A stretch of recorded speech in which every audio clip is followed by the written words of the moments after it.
Mesdames et messieurs, bonsoir. Pardon, mesdames et messieurs, bonjour. Bonjour, bien sûr, et bienvenue dans la matinale des sportifs. C'est l'émission Centrale Sport. Comme tous les samedis matins, nous avons l'habitude de se retrouver pour parler de sujets sportifs. Et pour la matinale d'aujourd'hui, ça sera vraiment très explosif. Ça sera très brouillant puisque on va parler de l'animation, mais nous parlerons bien évidemment de certains sujets d'actualité sportive et nous parlerons des Léopards bien sûr qui ont effectué un parcours parfait lors de début des éliminatoires de la Coupe d'Afrique des Nations Maroc 2025. Deux matchs décisifs, pas décisifs, mais deux matchs réussis à l'entame pour les Congolais avec deux victoires, ce qui permet à la RDC d'occuper la première place de son groupe avec 6 points. Nous allons revenir sur ces grands débuts des Léopards. Nous parlerons également des équipes qui sont engagées aux interclubs de la CAF. Nous voyons les 4 représentants. Il y a l'AS Vita Club qui a joué hier et bien sûr l'AS Maniema-Union qui seront sur affiche aujourd'hui. Et toujours ce week-end, le tout-puissant Mazembe et Lupopo également vont jouer pour le compte du deuxième tour préliminaire des interclubs de la CAF. Alors, pour parler, pour parcourir, pour naviguer dans cette matinale des sportifs, moi, Léonard Kalombo, j'ai le plaisir de recevoir ce matin, puisque nous allons parler de l'animation, eh bien, je vais recevoir des animateurs et c'est lui du groupe. Bon, je pense qu'il aura l'occasion de se présenter lui-même, mais on le connaît familièrement sous le nom de Maloula, un grand animateur en tout cas, connu dans le monde sportif. Bonjour Maloula. Bonjour. Boni. Bien. Il faut ajouter bonjour Maloula, autorité morale du groupe d'animation de la RDC. Moi je ne suis pas le président, je suis l'autorité morale. Au bandit de la polémique. Maloula est ce qu'il y a. Autorité morale peut être comboté. Maloula nani? Maloula c'est je pense. Richard Abundakana. Maloula est makomono. Kombono Maloula yo. Oui. Et c'est absolument makomono exact. Kombonanga, je m'appelle Maloula Richard Abundakana Koisambo. Combattu mais jamais abattu. Où t'as appris Maloula? Mais je suis congolais. Ah ok. Animation, on a bandi animation en 1978. J'étais trop jeune. Na bandi batumsu sous bakosa ma animation. Santos Mutubi, il est vivant, l'international. J'étais trop petit. Bamaël a était baé na Dragon, Manu match à Dragon 1978. Combien Manu? Au joueur Nabiso, il y a Dragon, Poto qui est de Coupe d'Isaïe, et puis Ngai Nazaki animateur trop jeune, moi en classe. Donc en 1978, vous avez déjà animé. Mais j'étais déjà. Donc le temps a présenté pour maman, puisqu'elle a fait la plateau, elle fait partie à membre du groupe Nayo. Maman, bonjour. Bonjour. Il faut qu'on se présente, le bossé à téléspectateurs, il y a Central Sport. Oui, Gakumbonanga Charlène Zao, Naza animatrice, groupe Congo d'abord. Il y a président Richard Maloula Koisambo. Il y a en 1978 aux Alaka. Non. Aux Alaka Kouté. Il y a une animation. Ok, Nazongelio. Comment est-ce que ça a été depuis en tant qu'animateur? Et comment animateur? Comme animateur, puisque Erwan Drago est dirigé par Bagénéraux. Puis, tant que Drago est équipe famille n'a nyos mobima. Bakulingaka Dragon, toujours qu'il y a des matchs, dans le stade, Bazoum et Mangaï, Bavien Nangaï, Bayabadi, Bavien Nyo, surtout, Baoum et Mangaï dans le stade, et pas la personne qui Dragon ou rien.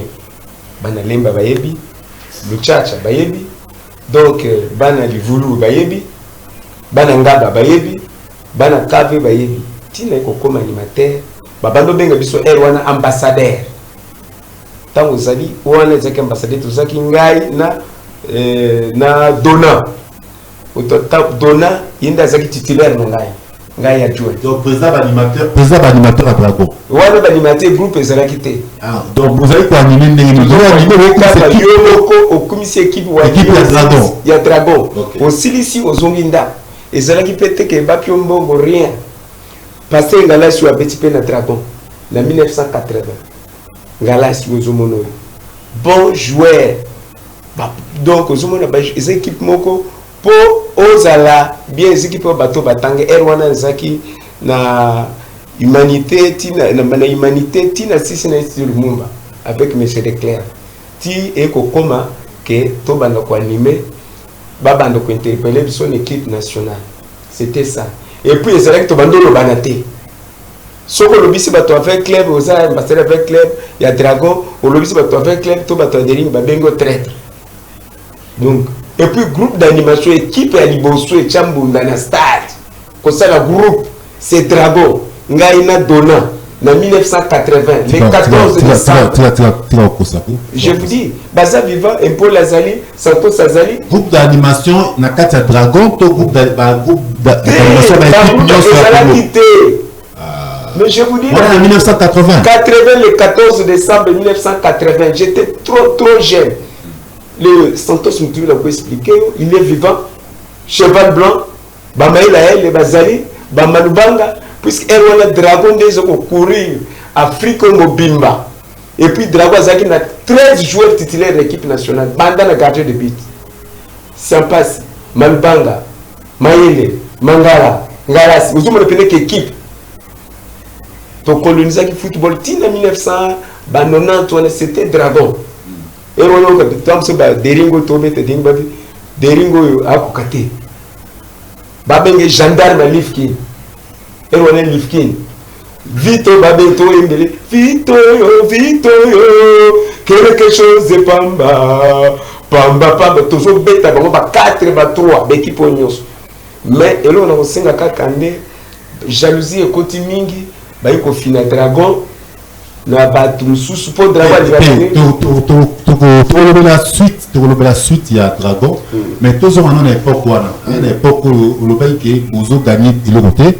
On peut s'abîmer un bon côté. Mais si on veut prendre plaisir, il y a beaucoup de ça. Et là, on va souvenir, il y a bien en tant qu'animateur, il y a époque il y a époque il y a Kala, mais vous avez toujours présent, vous gaspiller énergie pour beaucoup de cette équipe. Souvenir, il y a bien au Tikala, il y a période et ça en termes, il y a bien, en termes, il y a Kimo Boye, au Tikala, et là, c'est pas ça dans l'équipe Nabino. Bon, et le souvenir, moi, on a Tikala Nango, c'est la mini pour Naïbani. Le lot, si on a commis le lot, Naïbani, grâce à Dragon, grâce à puisque tant que nous avons loué pour tout battre, nous avons fait un bon, nous avons loué fanfare, et on a un magasin dans les Zalaki. Moi, quand même, les Zalaki, nous avons été basculés na Gambela, nous avons été basculés na Victoire, la maison dans les Zalaki. Si tu veux ça là, tu as la Coupe d'Afrique na 94 na Tunis, les Alaki Ngaï, Thomas, Yolela. Et puis là, il y a la Macambouana, tout le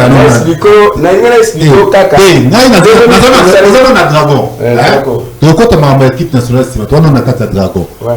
On a toutes les questions, mais on dirait répondre là. Attends, en termes de titre, on dit que mais souvenir, il y a une période où on a époque où on a au Dragon, à Salaki, peut-être, et puis c'est que Sengo, et puis c'est pour faire recours, mais sous fanatique, il y a Dragon Makas. Tellement que Bando est champion d'Isaïe. Les titres, c'est toujours la Coupe d'Isaïe. Titre moko est symbolique pour Nayo. Titre moko 1980. Ça n'a jamais. 1980, pour tomber ta Coupe d'Afrique, au Tobété na demi-finale contre Kano de Yaoundé. Tobété en 1979 contre tout puissant Mazembe. C'est quoi comme ça Mazembe? Tu gagnes Mazembe. Tu récupères, tu deviens champion. Mazembe a quelle coupe de vainqueurs? Et on a des coupes. Coupe d'Afrique de vainqueurs. Biso Tobété na club champion. Tu bandi parcours na biso. Tu bandi match na 1900 premier match na équipe à Botswana. Tu ko beta na wana ba Mobati kaka ba ko beta ti tu ko koma ba finale contre Kano de Yaoundé. Demi-finale tu beta contre Union de Douala.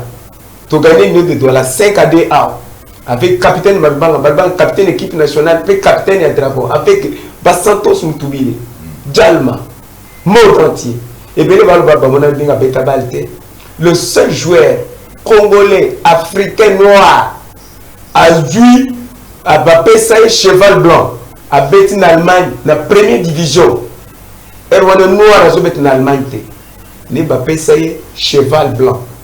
Aïe coupé ça mon président de la République Mobutu. Mobutu a tourné le habit, tombé la son stade. Il y a mon et puis Mobutu a payé cadeau à foutre à la douane. Aza monument à Kachamboko.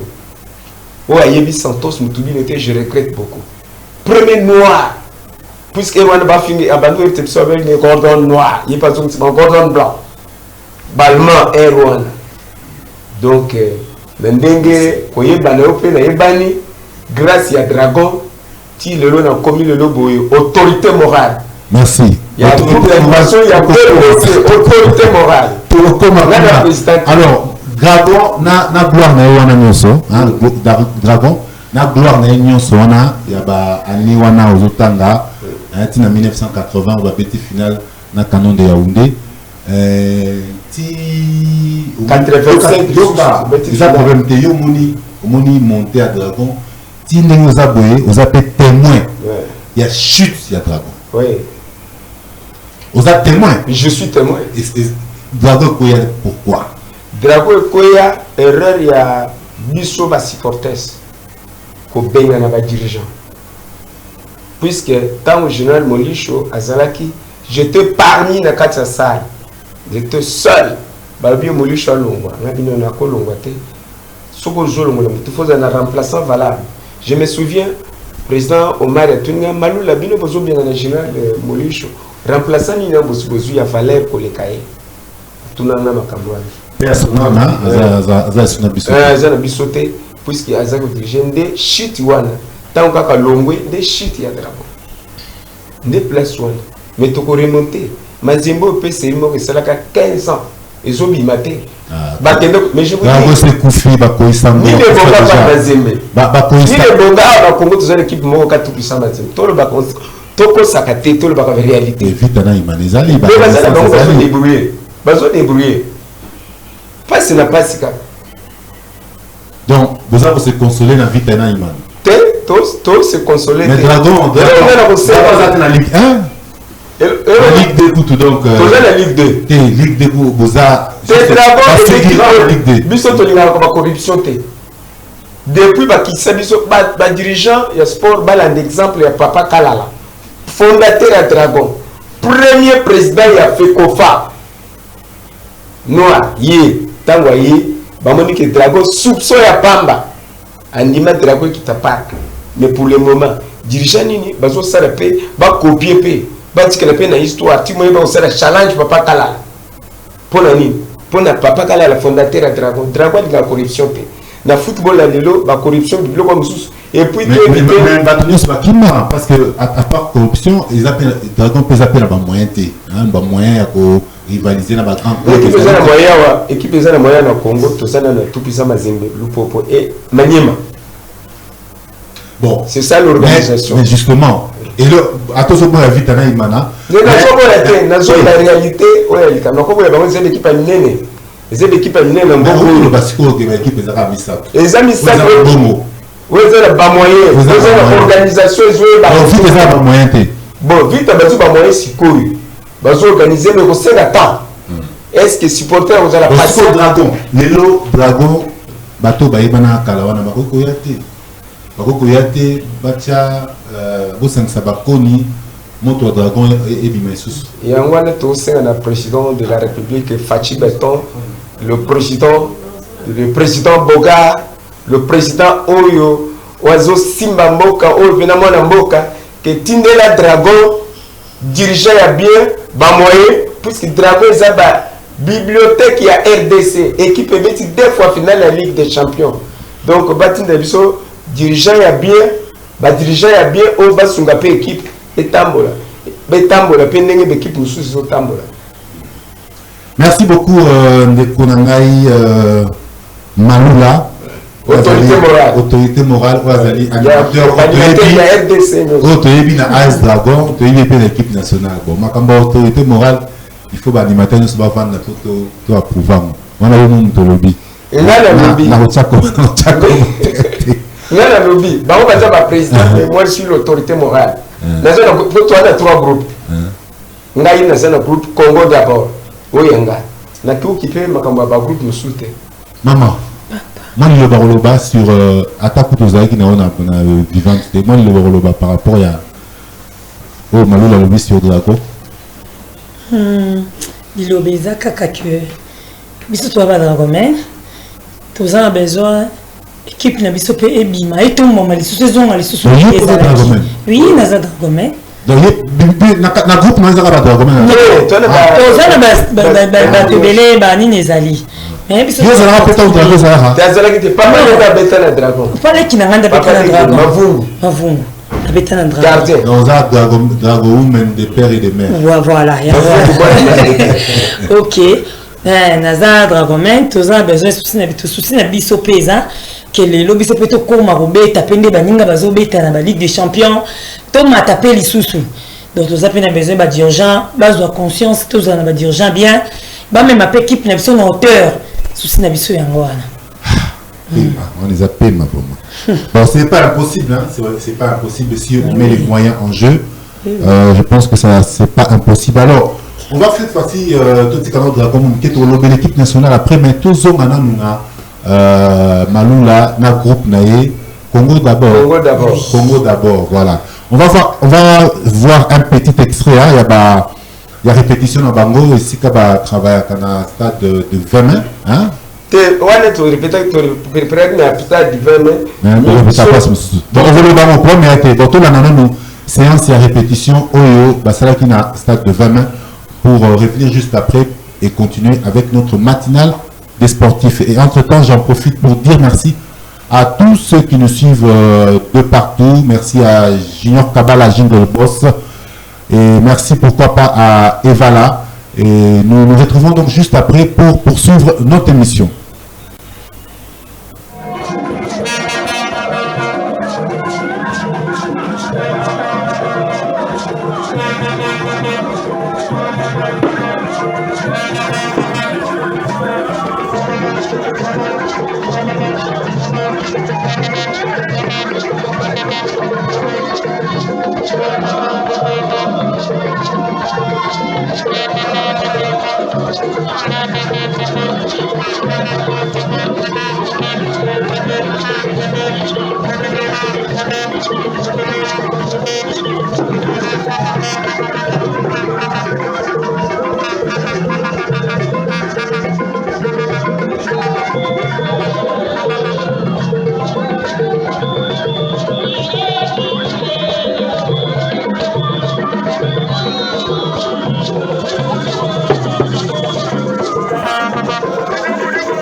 Voilà, Alors, c'est les groupes d'animation Congo d'abord de Maloula, l'animateur de l'AS Dragon et animateur de l'équipe nationale des Léopards, toutes disciplines confondues. Vous allez répondre à Léopard. Vous avez... Ok, très bien. Alors, Maloula, groupe Congo d'abord. Banda une animation. Donc, si tu comprends bien, vous avez l'animation avec l'équipe, ils ont à part. Mais vous avez un groupe là. Oui, vous avez un groupe là. Groupe où tu peux t'accrocher. Nini nyos, ba discipline nyos, boss, judo, taekwondo, la fédération nyos. Nous avons le numéro là, ba nyos, to sololi, to bando kopeta partout bazoken. Partout bazoken déjà pour nous soutenir Congo Mobimba. Tous na F90, tous na arrêté ministériel, tous na avis favorable, tous bien organisé. Tous allez peine netier à sa gradué. Donc biso tous uté tocha et animation na ghetto. Tous na infirmière, tous na trésorier, tous tu consommes pour l'information, tous sommes à parcelle $43,000. Ah tika. Oui, ça na lui dit 43. Oui. C'est vrai. C'est venu ici à vous répéter. Le parcelle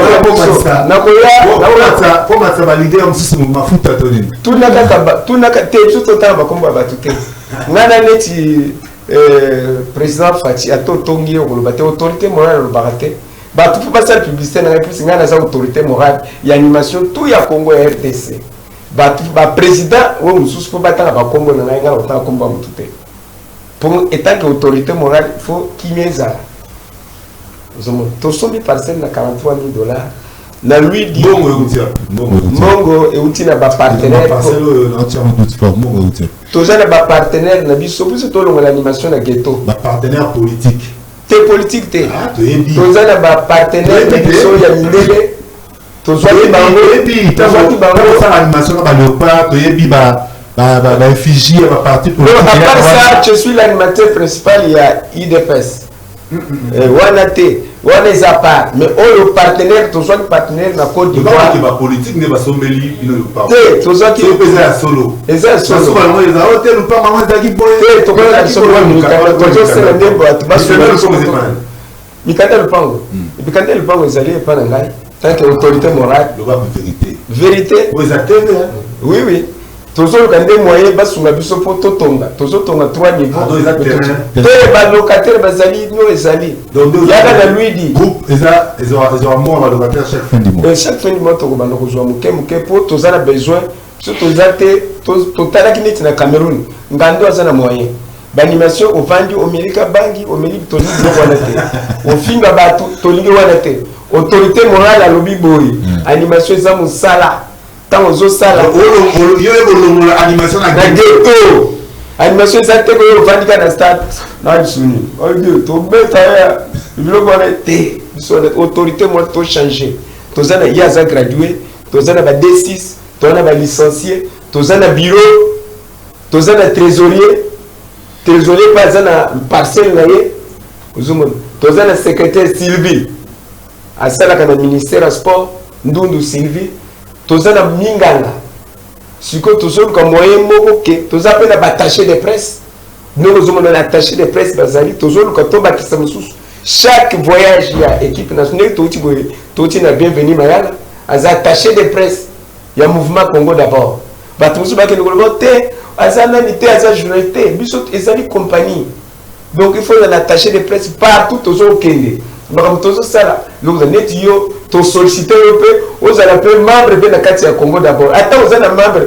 pour aux lettres to solliciter aux appels aux idées européennes sibiso makamozo salami ce que ba sibiso quota et pas excellence génie blanc oh il y a du sombre ce que ba sibiso quota comme ça tu réserver là 5 places pour 2 personnes attachées de presse, donc 5 personnes attachées de presse, caméraman, journaliste, et puis na munganga na biso pour tout l'animation na ghetto. Ozoluba mingi. Est-ce que vous avez mingi? tenal ba mingi te na zo minga mona ba image wana na moni baté télé bazo à peu près 50 personnes tout ça ouais ça moké oui bon 50 personnes à moké tout ça 50 tout ça 120 personnes 120 personnes na groupe ya Congo d'abord 120 c'est pour batwana bazana makambo na bango basalaka bazana makambo na bango basala baganya skoni na kata groupe et de kolingi asbel tout ça là chaque répétition tu pèse ça 2000 francs na mutu chaque répétition soko yé mutu nyonso azuya pour to lingi to longola ni 120 to yaka na 2000 francs au répétition donc chaque répétition au pèse à 240 000 francs 240 000 francs transport donc te pour le tocha na caisse pas trésorier et ya ko vérifier to ça la seule donc na ko le bani le seul groupe d'animation où ils allaient organiser ils ont répété dans la salle de fête. La Bongolo, chaque mardi de 16h, tu fais à $400. Quand on a bongo tu fais à $400 par mois pour la salle de fête, tu vas répéter. Au lieu de répéter dans la salle de fête, dans le parc non, salle de fête va réserver. Tu vas répéter. Pamba, groupe autorité morale autorité morale, il y a groupe d'animation, il y a RDC Mobimba. Tout ça là qu'à chaque répétition de 2000 francs la moto. Oyo tiki okuta trésorier avant di bazo koma. Soko to le biso to monique. Okoki ko za 2000 francs pendant une semaine pour tout ça là une fois par semaine. To mener l'église na bima ba bondeli yo ba peso prière ba pakolo mafuta pose moyen taku to senga tamutu. C'est comme ça que tout ça. Merci beaucoup, Nekonangaï. Autorité morale. Ah, autorité morale. Ouais. Merci beaucoup, en tout cas. Tout à petit, dans l'ambiance, il y a Léopard, mais on a une question par rapport à la groupe, non, pour nous, ceux qui ça. Au recrutement, on a soana baye, au zuba wapi, au recrutement. Parce que quand on a invité le couteau mabé, quand on le voit qui, quand vous avez même pas 10 personnes. Vous n'avez même pas 10 personnes. Vous n'avez même pas 10 personnes. Excusez-moi, ton nom dans stade de martyr et un match à Léopard, il faut le reconnaître. Thomas Yekuna Pena Batnae, mais il y a 10 personnes qui forcé. Mais si on a mon image, on commune à battre, même dans le match à Guinée, on a vraiment à disposition, on sentir que vous pouvez vivre. Est-ce que vous recrutez quelles sont les conditions pour nous adhérer? Pour nous adhérer. Peut-être que Samson vit à peine, on n'y va pas comme Angleterre. Pour nous adhésion, on a besoin de $50. Si vous avez besoin de balle, vous avez marié. Si vous êtes marié, aux autorisations, il y a mon bail a commis lettre. Tu peux essayer, on peut $50 au s'adhérer. Bon, on est au côté de la caisse, bisous $50. Comme ça, le petit sur $50. Oui, comme ça, Moussala Lingi, puisque c'est un boulot. Batimi va comprendre que c'est un Moussala. Pendant que c'est un boulot, ce que tu as dit, comme déjà tu as dit, par mois. 120, comme déjà 640 000 francs. Vous avez un problème, tu as l'ongoli, tu as soumis. Et puis, tu as besoin, tu as bus, tu as une excellence. Il y a Didier Bidimbu. Génie blanc! Génie blanc! À son de la bis, wana au lieu, tu as transport, tu as pour les 3 groupes, étant qu'autorité morale, à tous les 3 groupes. Bis et Dakabiso pour na kokende stade mais eboulaka et quand ça fait moins de 7 par jour que tout ça la carte par mois par compte n'engé biso toujours. Merci en tout cas Daniel, merci pour le coup à la Bosanité. Merci Manoula.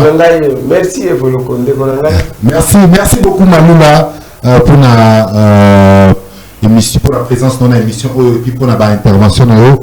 Vous allez pour ça, on a remercié les téléspectateurs au bazon de partout Je pense à la chef de division urbaine de l'aménagement du territoire à Kitambongalema, Madame Joël Ngunza, pourquoi pas chef Malé Ouna et B1 Rigen.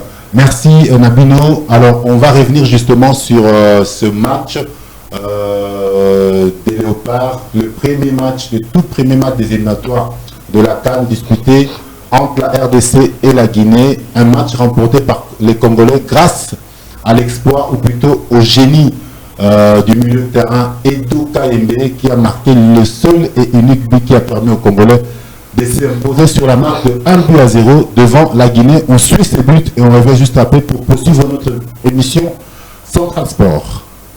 Toujours là, c'est un joueur de seulement 26 ans.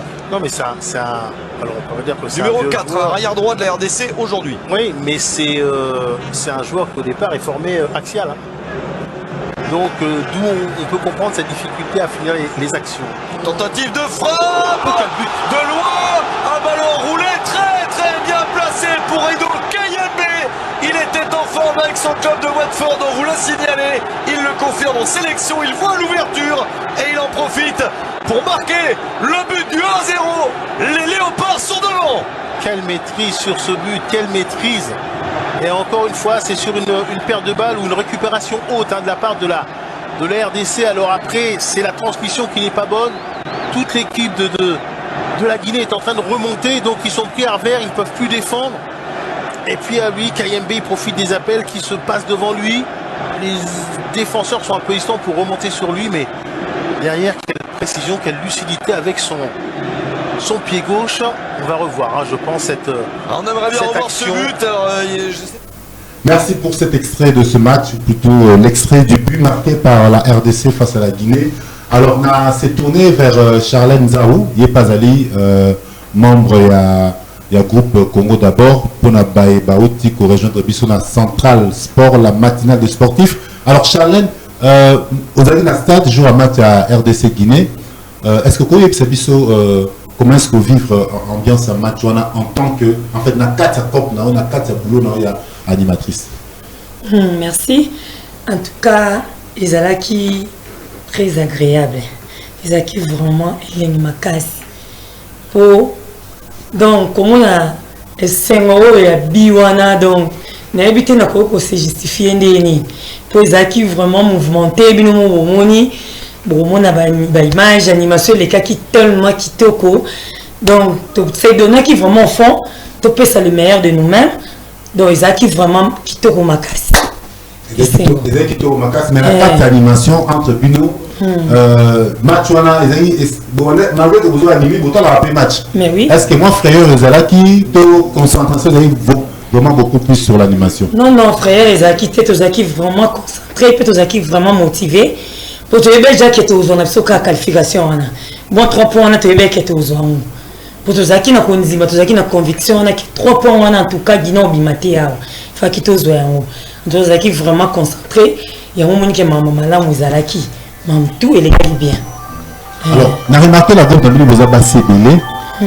Est-ce que possibilité d'aller ou expliquer si, en fait, comment est-ce que vous réussissez à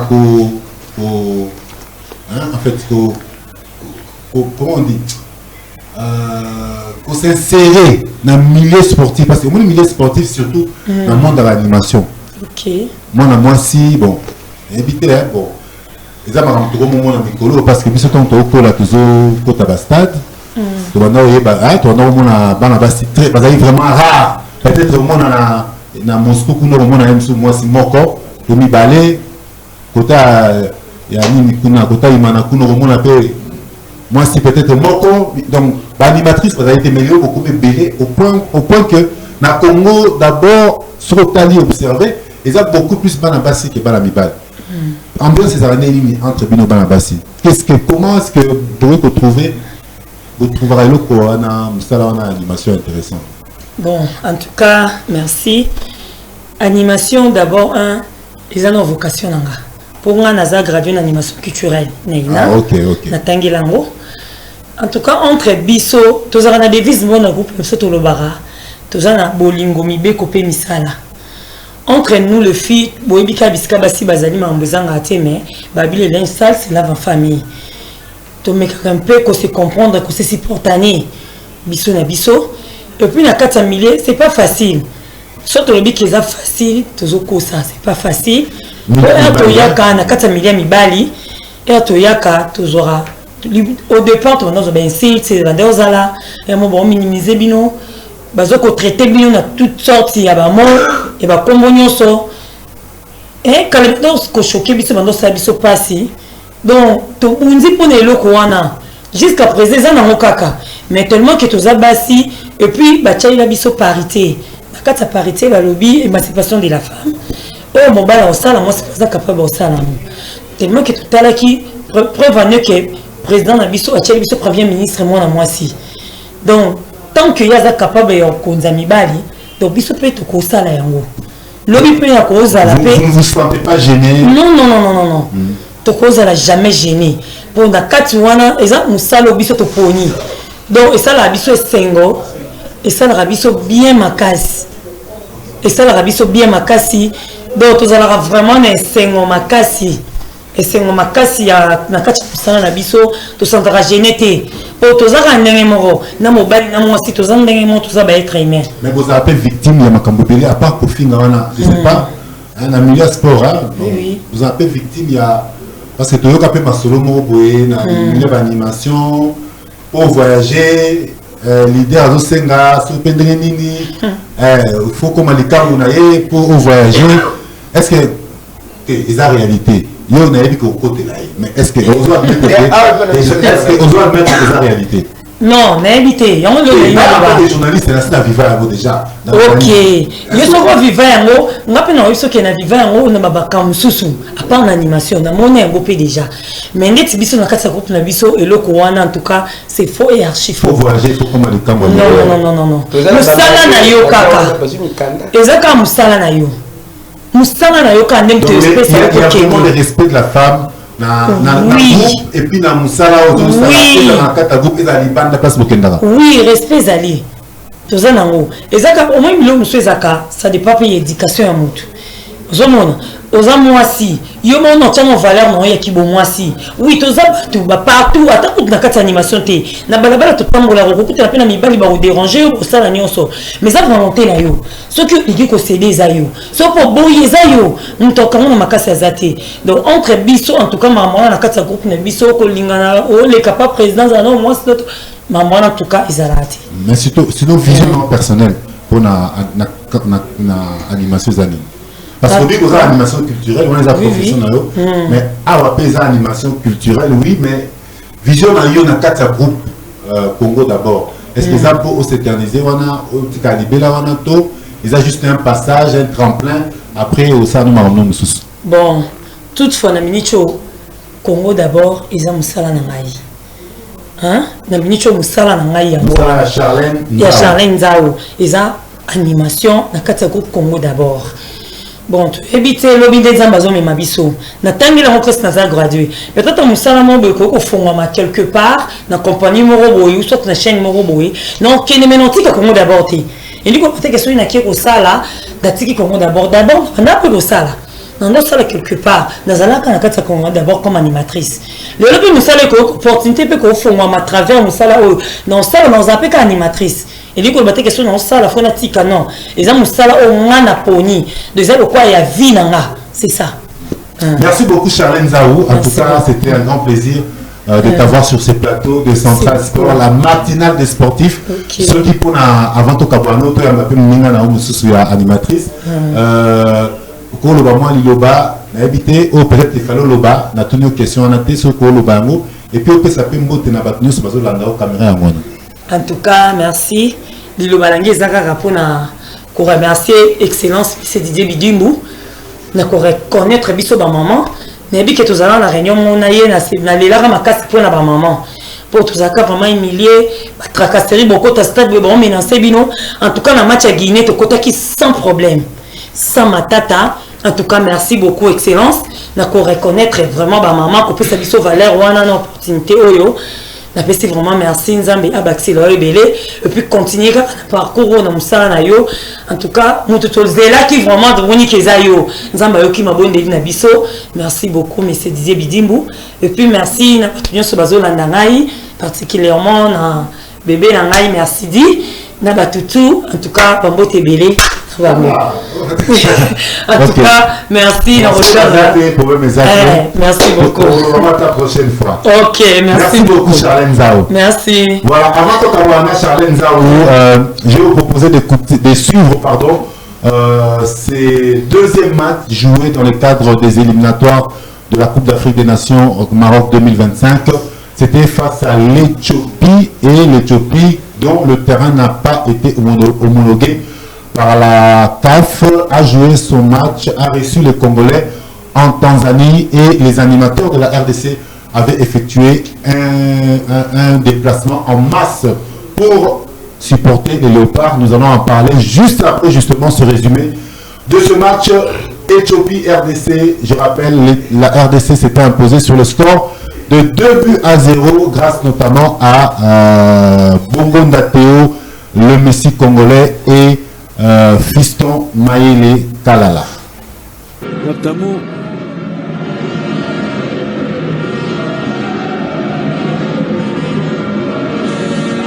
Théo Bongonda. On sent que cette sélection de Walia c'est un peu moins bien là quand même malgré tout. Inonga, les Léopards sont dans un temps fort, il faut valider ce temps fort, il faut les marquer ce but. Joris Kayembe. Le 1-2 avec Wissa fonctionne.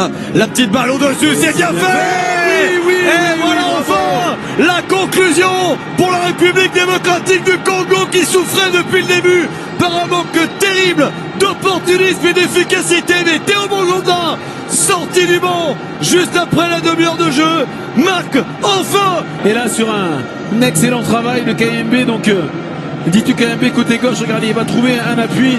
Wissa à l'intérieur et puis derrière ce petit ballon pied droit piqué dans le dos de la défense pour aller trouver un Bongonda qui s'y est engouffré et la reprise en première intention pour aller tromper Saïd Aptamou.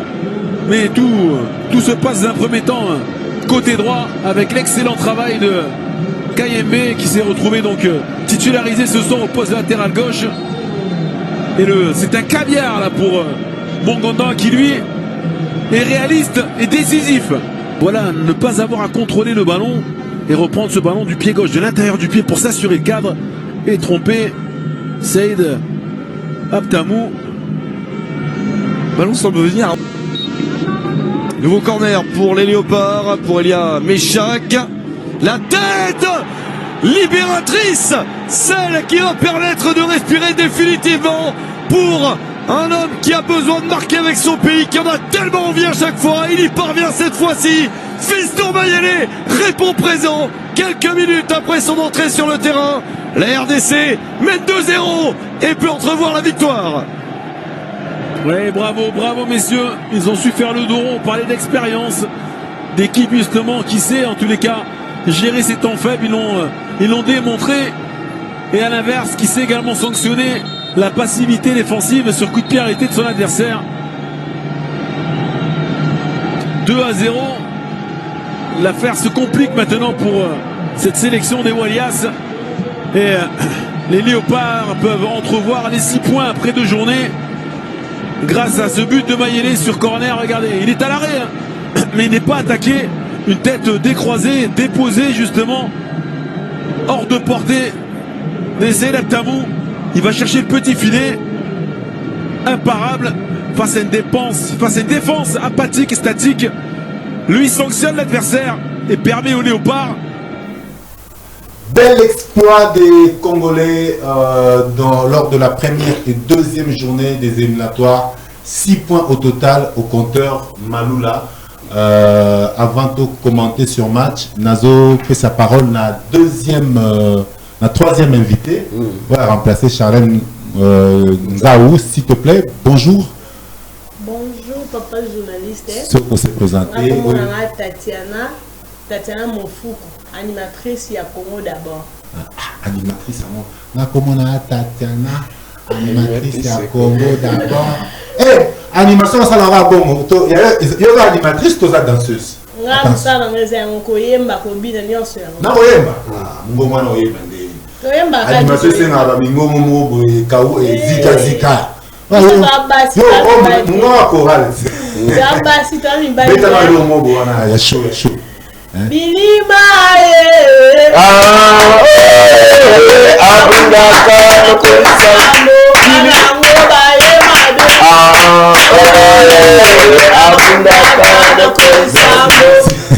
merci na monesco moi tempo et matière moi tempo et matière alors ndenge bien papa bonne animation il est kakitoko yo ba kambiki au voyage okete ah ok Tanzanie fait ah na liopa voyage za bebo on y va la Kinshasa liopa voyage za bebo so muninga kei okumisi nzambe pour voyage na liopa réussi la rapide.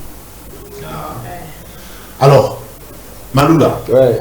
Des matchs au Tobeti na Kinshasa na Guinée Tobeti na Dar es Salaam na Éthiopie en tant que na ballon c'est quoi hein na ebeteli na ballon au mon équipe na biso na deux matchs. En tout cas équipe na biso na deux matchs yo ezomata ndenge entraîneur bandaki tant na tour deux journées première journée Tobeti deuxième journée Tomati donc équipe na biso zo promettre et puis ba changement entraîneur azo sala et zo apporter toujours fruit depuis que azan équipe azana vision ye na staff na ye so ka sali changement et zo apporter kaka changement ils ont apporté donc à Ebi. Mais l'équipe va nous critiquer, nous critiquer l'entraîneur, Abanda a ça nous 11 de départ Yamabé et puis finalement il s'est racheté. Ils ont encouragé coach alors que Batmususu va condamner justement pour la choix na Mususu ils ont la défense, na axe, ils ont l'attaque par rapport à il y a un choix dans le milieu de terrain, donc pour nous, c'est ça parfait.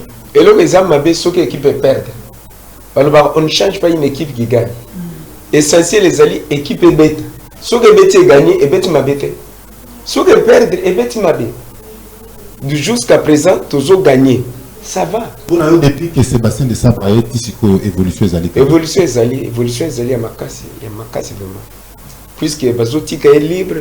Azosala ba choix na ye ndenge ya lingi. Et ça peut ba jouer mususu ya bien pe ba kobeta bien équipe nationale. Mais ye azozo bango tabi pourquoi? C'est lui le technicien, il faut batika temps il y a ça la musalo ya lingi osala. C'est comme ça, ça se passe comme ça. Moi je suis l'autorité morale, je parle un bon français. C'est l'autorité morale. Maman, yo pour le bini pour l'équipe Nabiso. Pour l'équipe Nabiso, tout le monde a des évolutions bien coach Nabiso. Banato bandaki ba victoire na excellence aye apesi bilengi sous na kata liopa donc mingi le bezate mondial yassir kan yassir. Voilà, c'est vrai que la RDC est en train de se rapprocher, en fait c'est déjà rapproché de la qualification à la CAN parce qu'il suffira d'une victoire au troisième match pour s'assurer d'une place qualificative à la prochaine Coupe d'Afrique des Nations. Coup de chapeau en tout cas au sélectionneur national de la RDC. C'est lui que nous allons écouter maintenant. C'était à la fin de la rencontre face à l'Éthiopie. Il était en conférence de presse d'après-match. Non, c'est bon, on ne peut pas dire qu'on a moins de pression. Ce qui est une réalité aujourd'hui, c'est qu'on n'est pas qualifié pour la CAN. Ça, c'est une réalité. Donc, on est dans une compétition à 4 équipes où il y a 6 matchs. Il faut être dans les 2 premiers. Donc ça, c'est notre objectif, de terminer premier ou deuxième de ce groupe. Mais vous savez, le plus important, c'est d'être premier ou deuxième à la fin de la dernière journée, pas aujourd'hui. Maintenant, c'est vrai qu'on est bien lancé. Et je pense qu'on a été, comme je le disais, solide sur les 2 matchs, comme il fallait. Et voilà. Et après, on a des axes de développement. On n'est pas la meilleure équipe du monde, donc on va bien se concentrer sur les 2 prochains matchs pour faire un pas de plus sur la qualification. Mais aujourd'hui, rien n'est fait. C'était des matchs importants, mais pas décisifs. Ouais, on était plutôt... Alors, à ce moment-là, c'est Shadrack qui sort, mais j'aurais pu sortir plusieurs joueurs parce qu'on était dans notre pressing défensif, on était un peu trop timide. Donc, on se faisait beaucoup allonger sur de la largeur, sur des ballons longs, sur la largeur. On n'était pas assez proche des joueurs sur le porteur de balle. Donc voilà, on a rentré d'abord Théo pour rectifier ce côté-là et puis aussi d'avoir un peu plus le ballon parce que le ballon nous fuyait à un moment donné. Donc voilà, il a fait une bonne rentrée, mais Shadrack, il a fait un très bon stage, c'est un très bon joueur, c'est un choix tactique comme Gaël qui a fait une mi-temps correcte, mais voilà, on a souhaité densifier un peu plus le milieu de terrain, mais bon, c'était des joueurs qui sont importants pour la sélection. On va faire chaque chose en son temps. Déjà, on va recevoir la Tanzanie chez nous, donc on va déjà bien se concentrer sur ce match. Après, c'est sûr que d'être venu ici, à part pour peut-être Bakai Nonga et Fiston Mayele qui connaissent ce stade par cœur, pour les autres, c'était aussi une découverte. Donc voilà, peut-être qu'on sera un peu moins surpris, mais vous savez, tous ces matchs ont leur vérité. C'est pas la même chose de match en match. La Tanzanie est une bonne équipe. Elle nous avait donné du fil à retordre à la CAN au 3e match de groupe en Côte d'Ivoire. On connaît les joueurs, ce sont des bonnes équipes de toute manière aujourd'hui. Aujourd'hui, on le voit avec les résultats encore qu'il y a eu dans ces qualifs de la CAN aujourd'hui. Et hier avec la Tunisie, ça se joue, il n'y a plus de score 5-6-0, ça se joue. Donc il faut être patient comme on l'a été ce soir. On a fait une entame timide, c'est vrai, mais on a eu la capacité mentale de revenir dans ce match et puis de s'imposer, on va dire, logiquement sur la seconde période, je pense. Merci. Voilà, nous avons tous suivi le sélectionneur de l'équipe nationale de la RDC, Sébastien Desabre. Alors, Tozongi, Manoula, vous voyagez qui? Ouais. Tu vas tout à l'heure que l'Éthiopie, terrain a homologué, à Betaki na Tanzanie. Déjà, le fait qu'il y a la Tanzanie, il est difficile que si Cortés, il y a Éthiopien, bazar. Donc, tu coûtes un terrain neutre. Vous avez un stade les aguilles vite, mais malgré ça, le ministre des Sports a évité peut-être au Pontédé, le gouvernement va tirer des moyens en jeu pour l'animateur va voyager. Alors, il est quand même inondé.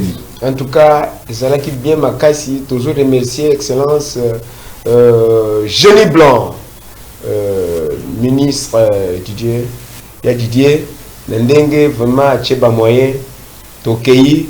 La délégation, une grande délégation. Donc, vraiment, Zambazalanaye. Donc, Abakissa le Soussou. Côté Nabiso Febanima, Abakissa le Soussou. Poto qui n'est belé. Toujours. Parce que vous avez un groupe belé. Un groupe belé, Moutazo qui kota naye, Tozo qui peut kota bien. Kota équitable, tout. Ah bon, t'es biso qui parle dans la autorité morale. Kota Tozo qui est normal. Est-ce que quota est équitable? Équitable, équitable, on a dit que aussi on a fort côté. Autorité morale. Et même raison aux collègues nao, il faut le capot qui ne. T'es là dans la combat batté. Nasa autorité morale. On a dit la place à ça. Nabi ezala qui raison au pas brûler au Québec. On a quota la tête qui. Est-ce que tout ministre Didier Boudimbu, cheval blanc. Génie blanc. Génie blanc. Voilà. Cheval blanc, ça Santos Moutou. Génie blanc, ok. Ministre Didier Boudimbu, génie blanc, est-ce que à Pesaki, à traiter bien de l'équipe? À traiter bien, à groupe Nyos. Est-ce que vous avez quota moko? Toujours quota moko biso Nyos bien. Mais ngana sengi suko pour ngana sa autorité morale.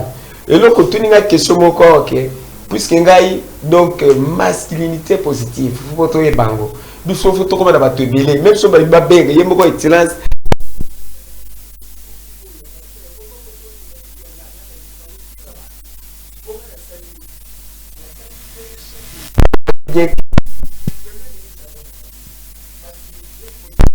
na komi na bana basi belé faut ba kende ke pe belé koleka bango nyoso yango nde na sengi na wana ke tokendeke belé koleka mpo na mpe na bato ya fanfare donc ngai fo nalekela bango mais baza bandeko na ngai ngai natanga nkombo ya bato te bato batanga nkombo na ngai nde basalaka marketing na ngai sans le savoir donc biso okotanga bakombo mpo so natangi nkombo ya moto nasali marketing na ye sans le savoir Voilà, nous tendons petit à petit vers la fin de cette émission. Nous chutons petit à petit. Question pour moi de vous proposer des images de l'équipe, ou plutôt du groupe Congo d'abord à Dar es Salaam, en Tanzanie, où la RDC était face à l'Éthiopie, où le groupe Congo d'abord, conduit par leur leader Maloula, autorité morale, a fait le travail d'animation qui a produit justement ses fruits, puisqu'ils sont rentrés avec les 11 nationales avec une victoire dans les bagages. Ensuite.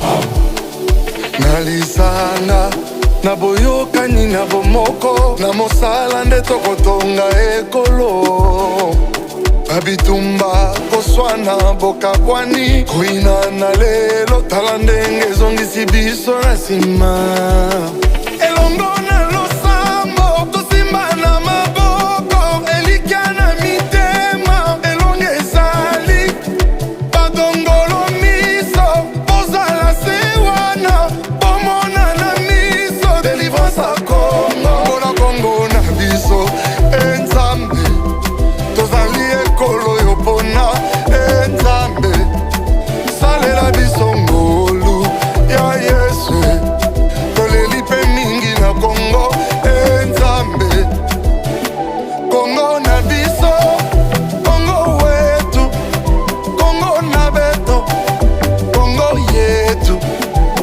Bangala baluba bakongo baswahili biso nyonso tozali semba na Congo pambola Congo na biso enzambe tozali ekolo yo mpona enzambe salela biso ngolu ya ingi na Congo enzambe Congo na biso Congo wetu Congo na beto Congo yetu Bangala baluba bakongo baswahili biso nyonso tozali semba na Congo pambola Congo na biso enzambe tozali ekolo yo mpona enzambe salela biso ngolu ya Yesu toleli mpe mingi na Congo enzambe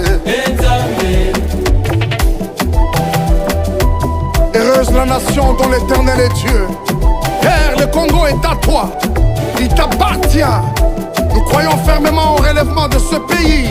Et c'est pourquoi nous le déclarons avec foi. Alléluia.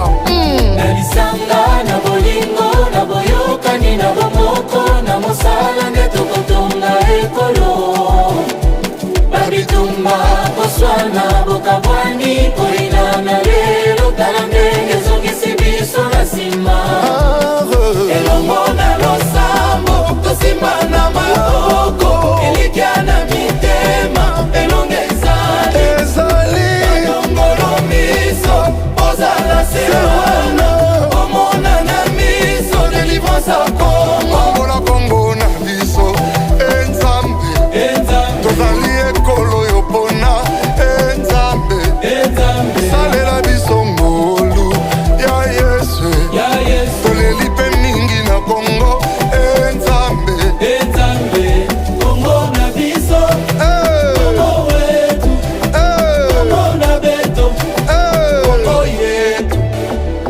Bangala baluba bakongo baswahili biso nyonso tozali semba na Congo pambola Congo na biso enzambe tozali ekolo yo mpona enzambe salela biso ngolu ya Voilà, c'était là les images sur la délégation de la RDC qui avait accompagné les Léopards en Tanzanie pour livrer ce match de la deuxième journée des éliminatoires de la CAN face à l'Éthiopie.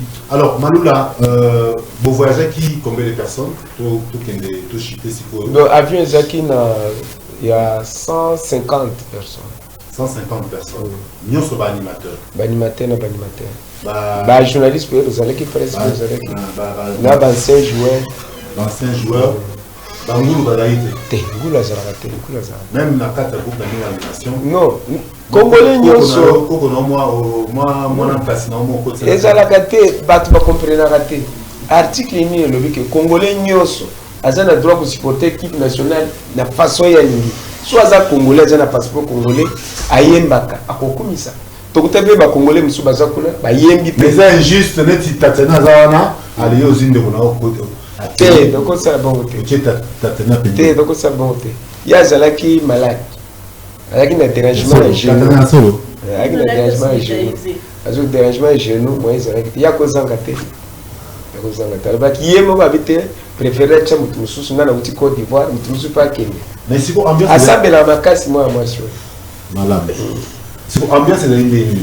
Hein, vous avez ba 150 personnes bon. Là par rapport à l'animateur. Tout le monde a vu le père de Billy, Moutna Kouanaï. Tu es au monde de Zawana. Il y a un moment où ce qu'on a insisté beaucoup. Pourquoi les gens de place pour animer Stade des Amounés. On a beaucoup de ma place, mon côté besoin et Koyo Kanate. La politique n'est pas faut pas au côté. Non, c'est comme ça.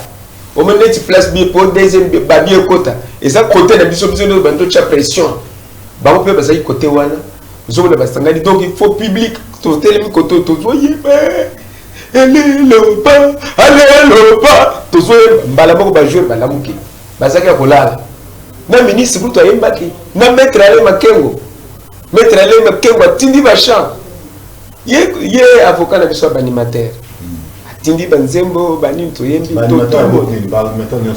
yende coordonnateur na banda kala batumi bando linga te ngapite ye po musalo il faut un avocat musala nyos batu musu ba famille sous privé il faut un avocat neti biso to un avocat na biso mettre les makengo na mouvement mais bato sena mo tolandera kana donc azaya bino kakato azaya ya ba joueur ya ba animateur nyos na beaucoup presque ce que donc les côté na ngai asape na Congo d'abord pourtant tous ensemble tous allons qui na bango tous appelés naïe tous avocats sur Congo d'abord. OK tous on à la stade ambiance match à Éthiopie ambiance match Éthiopie ambiance za kitoko makasi to yembi makasi donc sikoyo net sikoyo match zoya to koyemba plus sikoyo malgré tous na 6 points ngana ko limité que to décourager to ba que tous a qualifié tous na qualifié.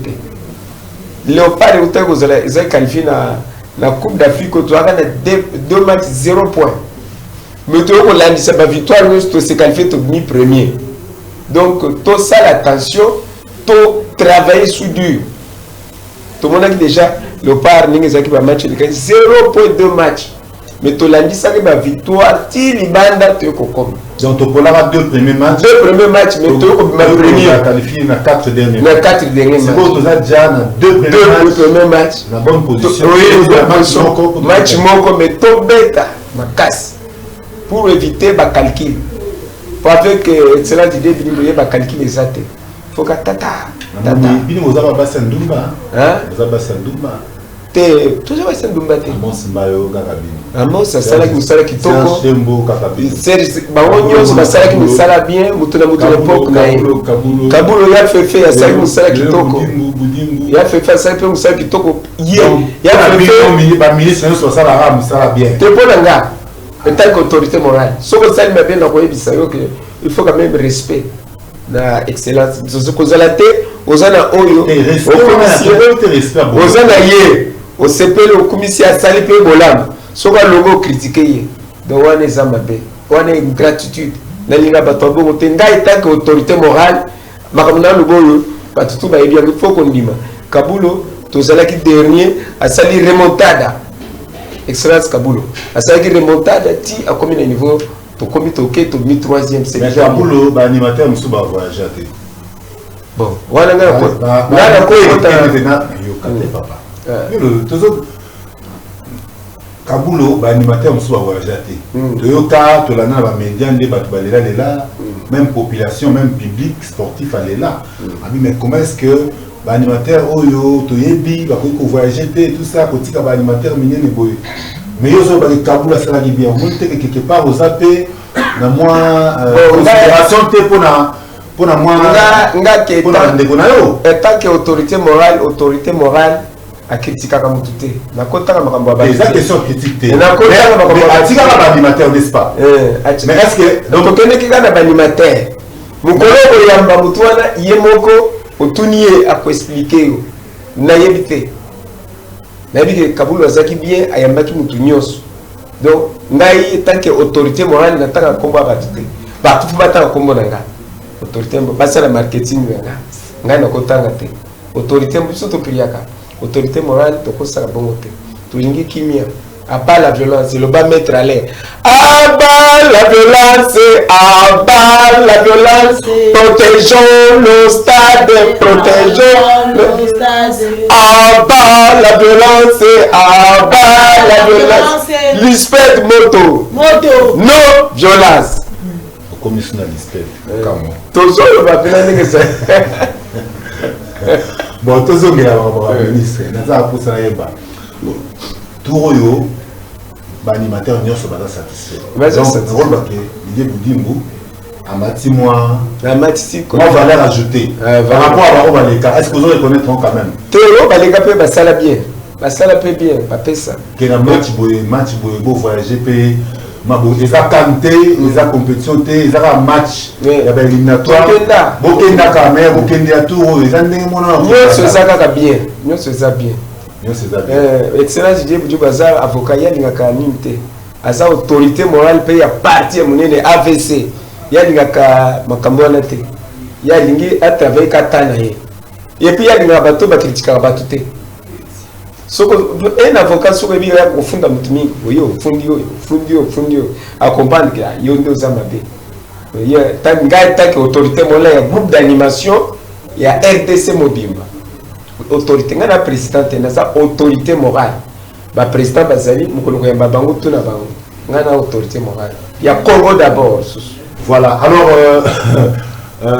Neko Tatiana pour passer un mot par rapport à Léopard est-ce que expérience ni yoza na équipe na groupe d'animation par rapport à Moussala au Bassara na équipe nationale expérience soini on a groupe ya Congo d'abord to ya Léopard et le plus important expérience aux anango na 4 ya groupe Congo d'abord pour na Moussala na bino Moussala pour na Léopard premièrement mutu yo mo fomilinga et le ko lingi mutu avance kana le ko yo lingi so lingi ke na za l'animatrice on s'est basé ne loko wana OK non liboso mutu ata na classe ne doit notamment so cours wana linga ngote yeba ki ato sende ni ozo ngote yo peut en animation na tanga animation de nga za informatique de gestion na science informatique de gestion université donc là ozo sala msalama na ndenge mususu to au sala no place mususu na animation au sala animation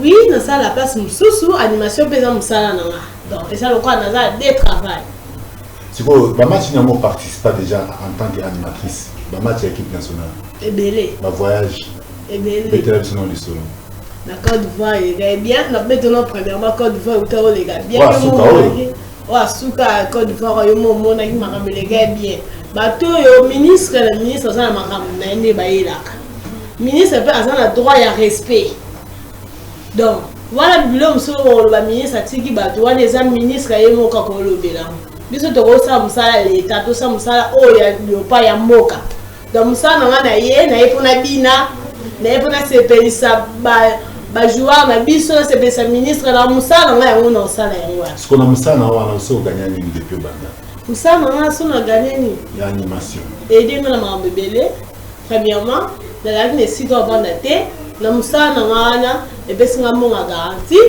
et so melinga moto et ça la qui pour nous quelque chose donc vous avez bien na kata animation oui nous avons bien na kata au conseil ba ninga no basi ba sa animation na conseil ba ninga na basi mutu yo mo folinga na musala osala so linyango et futa pendant qu'il n'est pas animation mo kepe bozo ni loté bozo ni bobini bini bozo ni pe loté moi na ndar boloba yo to même zéro kende ko animation les so mo sani ovandi ka otala ba temo linga ke loko wana ti volonté yango pe résultat na moto buka Merci beaucoup Tatiana. Alors Tatiana. Oh.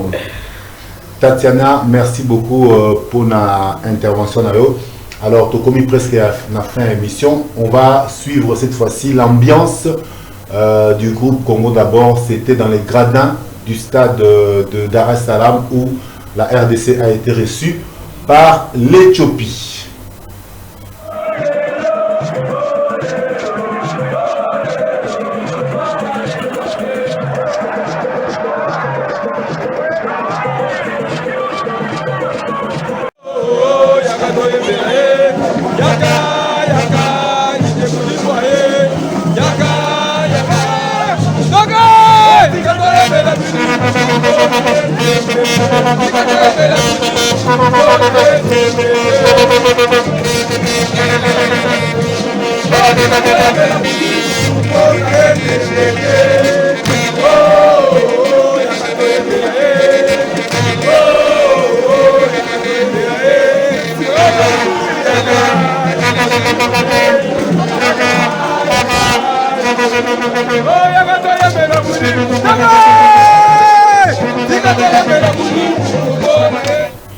Alors, Maloula, presque en fait, Souka, il y a matinale, la matinale des sportifs sur Centrale Télévision. Merci en tout cas, vous allez belé en train de suivre cette émission. Maloula, on a reçu cette émission à Bisso, on a une question par rapport à l'animation d'une manière générale. Animation et Koufa na Congo. Kokufa et Koufa. Il y a un club surtout. Nous avons Imana, Vita, animation Kita et Koufa. Tu sens un animateur? Bon, Nandengo Zolba, Pona, n'a pas de cocotte dans le stade. Cocotte dans le stade, il y a une violence. Il y a un moment qui chante avec Maître Alain Makengo, il y a une à bas la violence. Batika, puisque balle, il y a deux choses, trois choses: victoire, défaite et match nul. Attendez que le pas de un jour, tu peux perdre. C'est pas dit que Bobo Kabilo au stade. Non. L'État où tu as mis Simbongo et Bilé. Tu as dit que Babongisi, le stade. Si tu as dit que Boka, pour ça, des autres, des amabés. Il y a un gros dans ce pays, Mingi, Excellence, Basunga, l'ISPED, Nandenge, que Bamoyen, n'a pas message, n'a tout ça, la passeport, Oyo, pour la violence et ça. Et puis il y a mis balai, façon, au moni, Bazong, c'est pour la Bazong, c'est Lifkin. Comme ça, ils ont appelé Lifkin, l'équipe à Kinshasa, Betty, après, il y a foot, même les 5 premiers, il y a 20 places, il y a Betty, et il y a ma casse. Pour championnat, mais kuluna soki kuluna ezali téléphone mais soki sécurité ezali sécurité sur le match à Léopard tout le monde a sécurité bien vraiment sécurité so basali yango to banona avec ado makola sirimo basalaka neti match à stade oui à Léopard ticket bateki na 20 mai ozoyo kona pour l'accéder moni ko fraude ezalaki te donc ba barrage les à l'avant. Ok, Toro Lukajo Moussousto sur la Litamouana, surtout avec nos animateurs pour vous rappeler tout près na ba supporter ou ba gradin pour nous recommisser ba équipe. En tout cas, merci na Junior Kabala Jingle Boss, pourquoi pas à Maman Nisha Garewa, merci également à Eva Lamwanza, le Parisien, Somo Nankele, merci aussi à Malou Moufanko, logo des livres, pourquoi pas Ginève Mpaka et Grace Mpaka, JM, Salon JM na Bandal. Merci na groupe Congo d'abord, Nengoyaki na plateau na Bisso, Trobanano na Mama, Asubisa, Diloba Asuka Poto, si c'est émission à ton matinale na Bisso à Lelo. Merci pour la parole. On appelle si Mbote la ministre de Bisso et Sport, Didier Bidimbu. Animatrice, animateur pour Zala, Namboga Congo. Donc, on appelle si on a si premier ministre de Bisso, Maman Judith Mbote Sikazali. Babi, la parité, en Bisso Bassi, en déclaré la parité, Baba qui est au Bassi, Basala Moussati, en Bisso Tosa Moussala. topesi bango nyonso mbote topesi président na biso Fachi Mbote na mama Denise. Merci beaucoup Tatana pour mon Yasuka. To suksi na leader na bango. Autorité morale, animateur du Congo. Et donc à discuter. C'est la réalité. Liloba Suka na pesi mbote na Papa Nzambe, le Seigneur Jésus-Christ yenda pesi biso pema nyonso. Siko zali papa na pesi mbote ni mbote ya mbango ya mwana na yo mobola autorité morale. La pesi mbote sous na président de la République Fatima. La pesi mbote na Augustin Kabuya Monabute, le secrétaire général. La pesi mbote on a animateur pays IDPS. La pesi mbote pays sous na son excellence Didier Bidimbo, ministre ya sport. La pesi mbote na Dirkab, la pesi mbote na maître Alain Makengo. Maître Alain Makengo.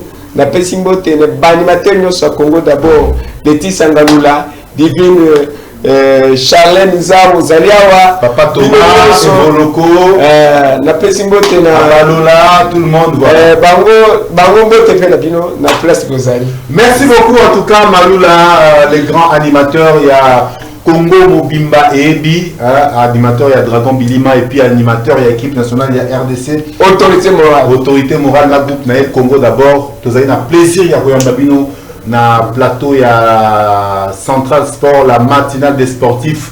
Tous les samedis, vous allez voir un tongo pour nous repartager sur des sujets d'actualité sportive. Les lots, vous avez un Sengwe Rosala et Yakoza Liboso Nabino, vous avez un Sengwe Babino et Belé pour nous voir Biso. Merci à l'équipe technique qui a travaillé pour parvenir chez vous. Merci à bienvenue Issassi qui était derrière la caméra.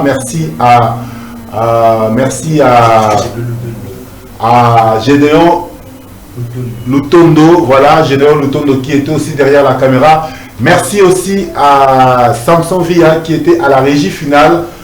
Merci à Immortel qui était à la supervision. Merci aussi au directeur de production Veritas, pourquoi pas au directeur de programme Eti Kapena, et pour Nanine Teko saluer le sommet, madame, et ainsi que le directeur général Thierry Monsenepo. Bref, bon week-end na Baïnyoso Bazali. Beauté, excellence, Yacheri, excellence. Voilà. Merci en tout cas à la tous Balandi Bisso. Bon week-end à Bino, Tokutani samedi prochain pour un numéro Yassika, il y a matinale Central Sport.